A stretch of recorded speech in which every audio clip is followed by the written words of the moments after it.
Happy Saturday, everyone! Ayan, nagbabalik ang Cooking 101 natin. At this time, si Javi ang nagluto ng chicken adobo!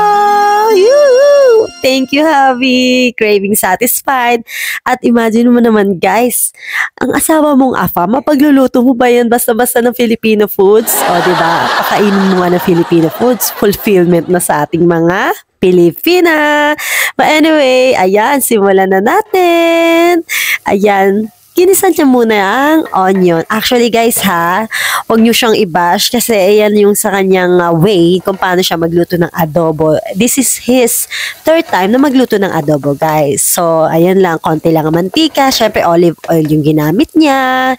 Ayan, so sinutay niya muna syempre yung onion garlic. Ayan, sutay-sutay niya maigi and then sinet aside niya lang. Okay, nung nag-golden brown na siya.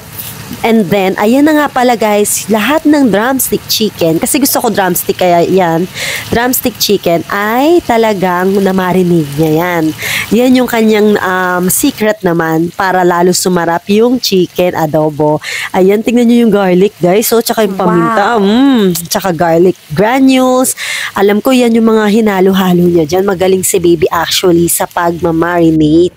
Talagang hanggang loob ng chicken is talagang masasarapan ka. At ayan na, o diba? Mineasure niya pa. Sa akin, tansya-tansya lang yan. But then, sa kanya, kailangan i-measure niya pa yan. Ayan, syempre, mas marami ng konting toyo sa suka. But then, guys, ayan. Syempre, lalagyan niya ng water. O diba? Good boy. Well, actually guys, gusto niya yung medyo masabaw yung adobo. Pero sinabi ko sa susunod, medyo gusto ko yung adobong tuyo naman. So, okay lang daw next time.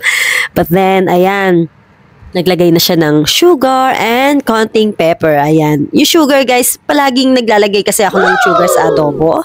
Like 1 teaspoon. Ayan. Or sometimes you can add oyster sauce. Ganyan. So, sa akin yan natutunan yan. So, ayan na guys. Ready na ang dinner namin. Char.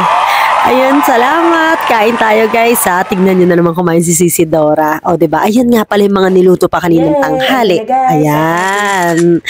Ayan na. Flex na. Made by Javi. Tikman natin. Tikman natin ang malaman kung masarap ba talaga.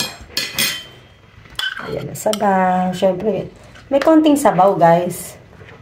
Minsan gusto ko yung adobong tuyo, pero minsan naman masarap din yung may konting sauce. Alam mo yun guys.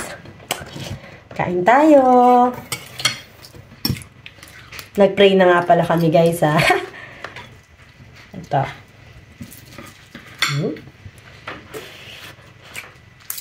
Halatang gutom na.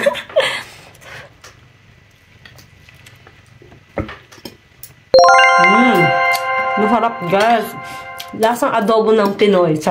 Hindi masarap talaga, promise. Sakto balance yung asim, tsaka yung konti lang yung soy sauce na may water. Galing. Thank you, baby. Andun pa siya sa kusina. Nagpe-prepare naman ng burger niya. Thank you for watching. Bye!